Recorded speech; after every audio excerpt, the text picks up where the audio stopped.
आज की हमारी ये पड़ताल थोड़ी अलग है। हमारे पास कोई रिसर्च पेपर या आर्टिकल नहीं, बल्कि कक्षा 10 की हिंदी की एक स्टडी गाइड है। हाँ, नाम है वन लाइनर, जो क्षितिज भाग 2 किताब पर आधारित है। अब सवाल यह है कि हम एक 10वीं की गाइड पर बात क्यों कर रहे हैं, क्योंकि ये सिर्फ एक गाइड नहीं है।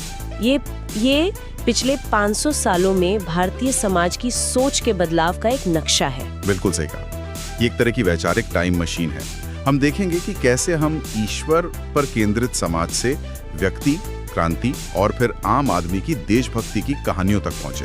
तो ये सिर्फ परीक्षा की तैयारी नहीं, ये समझने की कोशिश है कि आज हम जैसे सोचते हैं उस सोच की जड़ें कहाँ हैं। बिल्कुल। तो चलिए इस नक्शे का पहला पड़ाव देखते हैं, पद्यखंड यानी कविताओं की दुनिया। जी। और शुरुआत होती है भक्ति काल के महाकवि सूरदास से। गाइड में लिखा है जन्म सन 1478। इनकी रचना सूर सागर के भ्रमर गीत से कुछ पद लिए गए हैं। हाँ। इसमें एक लाइन है कि गोपियों ने उद्धव के योग संदेश को कड़वी ककड़ी जैसा बताया है।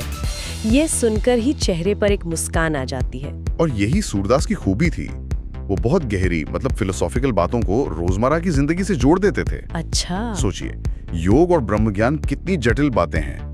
उद्धव गोपियों को ज्ञान दे रहे हैं और गोपियां उसे एक झटके में रिजेक्ट कर देती हैं। ये कहकर कि ये तो कड़वी ककड़ी जैसा है, खाया नहीं जाता। हाँ, उन्होंने ज्ञान को तर्क से नहीं, अनुभव से काटा। मतलब उन्होंने फिलॉसफी को इमोशन से जवाब दिया। बिल्कुल। यहाँ एक और कमाल की तुलना है। वो उद्धव के लिए कहती हैं कि तुम तो तेल लगी गागरी और कमल के पत्ते जैसे हो। जी।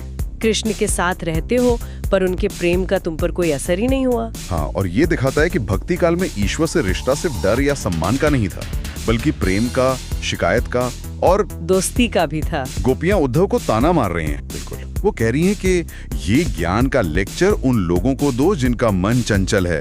हमारा मन तो कृष्ण में फिक्स हो चुका है। अब उसमें कोई और बात नहीं समझ सकती। हाँ, ये प्रेम की जिद है जो ज्ञान के अहंकार को चुनौती दे रही है। वाह। अब भक्ति काल के ही एक और महारथी तुलसीदास।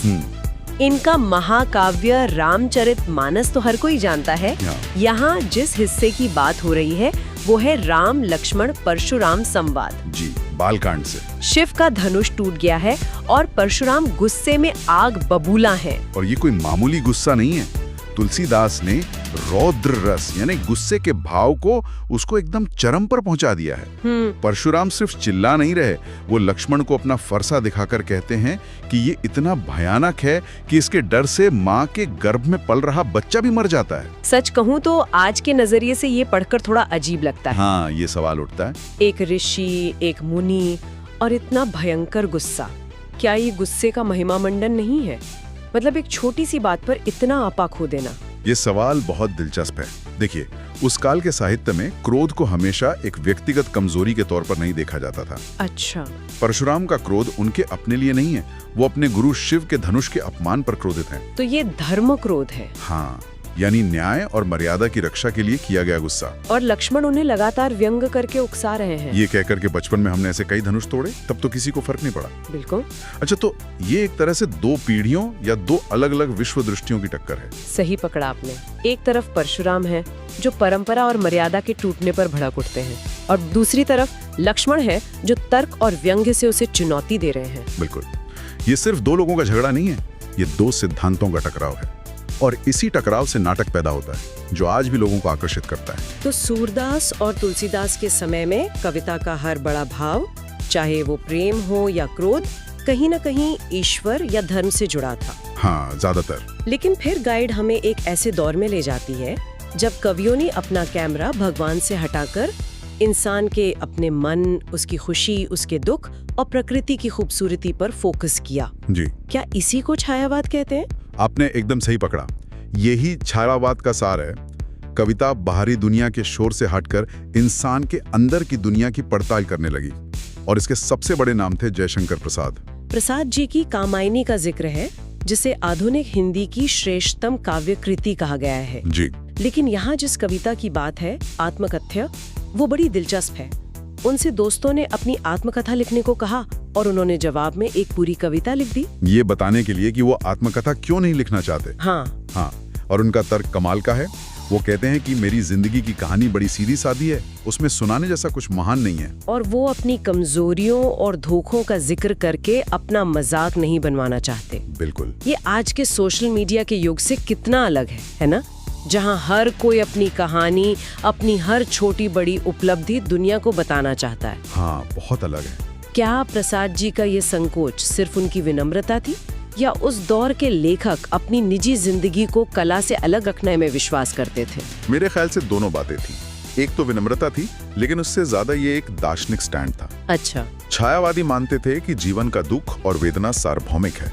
प्रसाद कह रहे हैं कि मेरे अकेले के दुख में क्या खास है, जो मैं महसूस कर रहा हूँ वो हर कोई महसूस करता है। तो वो अपनी कहानी नहीं बल्कि उस अनुभूति को कविता में ढालना चाहते थे। सही कहा, वो अपनी लाइफ स्टोरी से ज्यादा अपनी फीलिंग्स को महत्व दे रहे थे। और छायावाद के ही एक और स्तंभ थे सूर्यकांत त्रिपाठी निराला। जी, निराला। लेकिन इनकी कविताओं का मोड प्रसाद से एकदम अलग लगता है।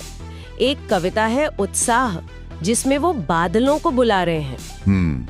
लेकिन वो बादलों से बरसने के लिए नहीं बल्कि गरजने के लिए कह रहे हैं। ये थोड़ा अजीब नहीं है? अजीब नहीं, क्रांतिकारी है। निराला का स्वभाव ही विद्रोही था।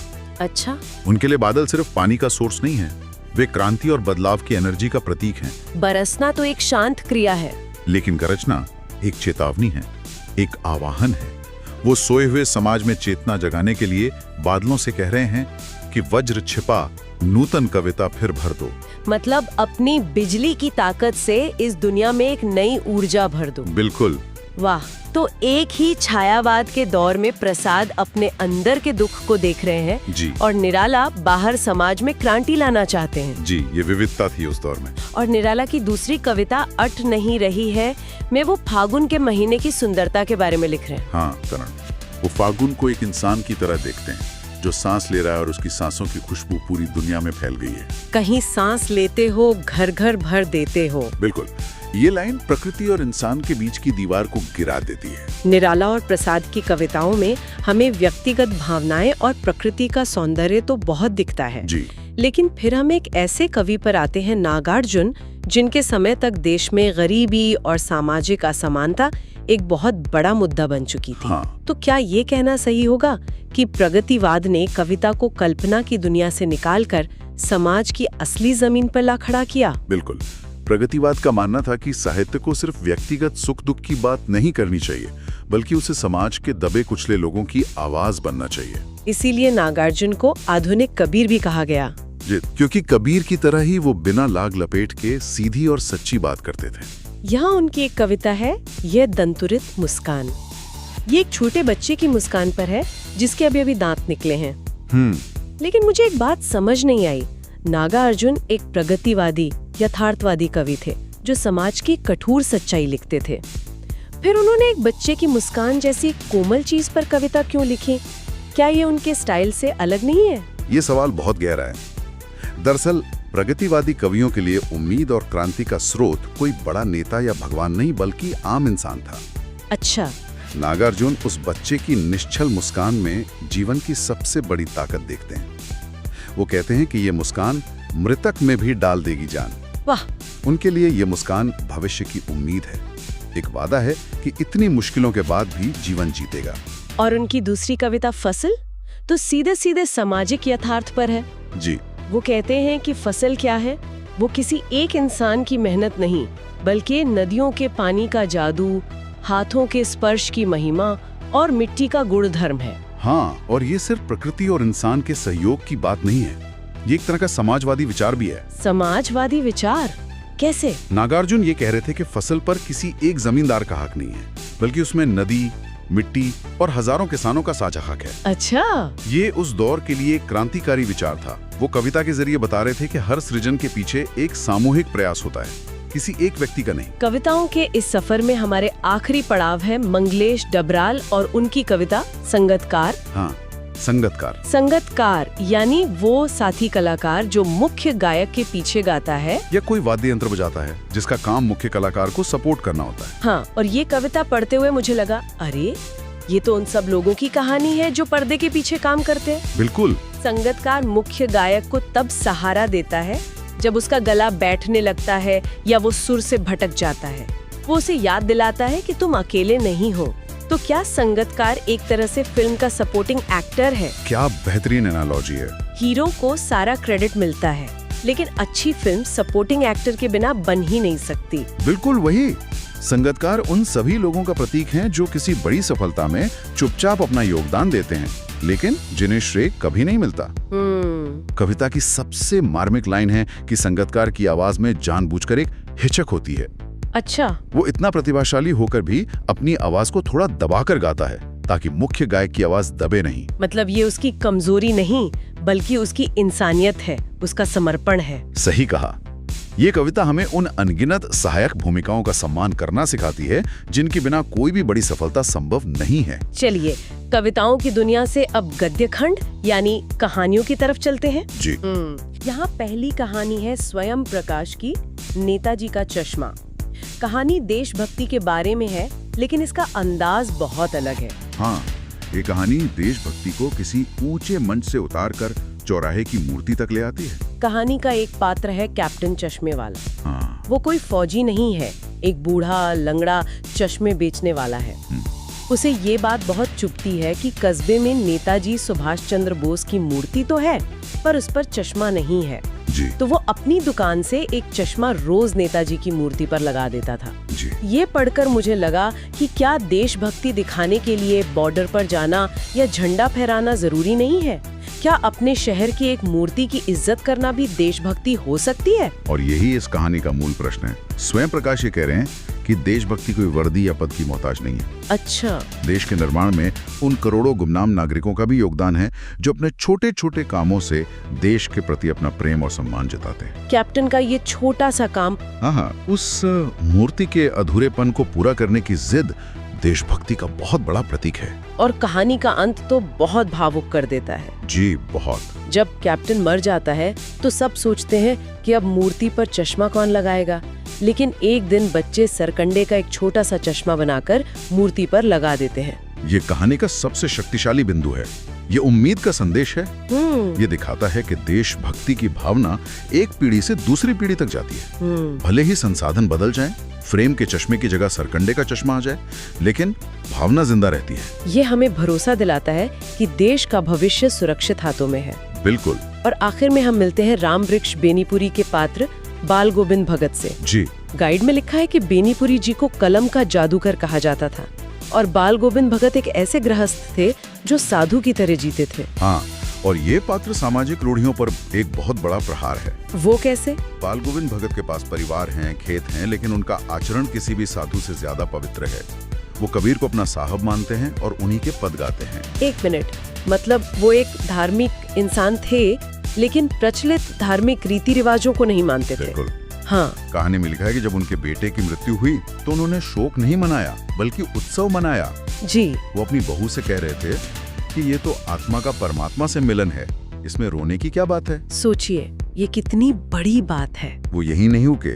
अच्छा। उन्होंने अपनी विधवा बहू पर समाज का अत्याचार नहीं होने दिया, बल्कि उसके भाई को बुलाकर कहा कि इसकी दूसरी शादी करवा दो। उस जमाने में ये सोचना भी एक बहुत बड़ी क्रांति थी। बिल्कुल। तो ये पात्र तो विरोधाभासों से भरा हुआ है। एक किसान जो साधु है, एक धार्मिक व्यक्ति जो रूढ़ियों को तोड़ता है। और यही बेनीपुरी जी का जादू है। वो हमें दिखाते हैं कि साधुता कपड़ों या कर्मकांडों में नहीं, बल्कि आचरण की पवित्रता और विचारों की प्रगतिशीलता में होती है। बाल गोविंद भगत का चरित्र आज भी उतना ही प्रासंगिक है। जी बिल्कुल। वो हमें सिखाते हैं कि सच्चा धर्म मानवता की सेवा और सामाजिक सुधार में है। तो ये थी हमारी इस वन लाइनर गाइड की एक संक्षिप्त लेकिन गहरी यात्रा। हमने देखा कि कैसे 500 साल पहले सूरदास प्रेम की जिद की बात कर रहे थे, फिर तुलसीदास ने धर्म के लिए क्रोध को दिखाया, फिर छायावाद में कवियों ने अपने मन के अंदर झांका, प्रगतिवाद ने समाज के यथार्थ को आवाज दी, और फिर आधुनिक कहानियों ने देशभक्ति और साधुता की नई परिभाषाएं गढ़ी। बिल्कुल। ये पूरा सफर दिखाता है कि साहित्य हमेशा अपने समय से बात करता है। हाँ। हर लेखक अपने दौर की चिंताओं, आशाओं और संघर्षों को आवाज दे रहा था। यह एक जिंदा बातचीत है जो समाज लगातार खुद से करता रहता है। और इसी से एक सवाल मन में उठता है जो शायद सोचने लायक है। हाँ जरूर।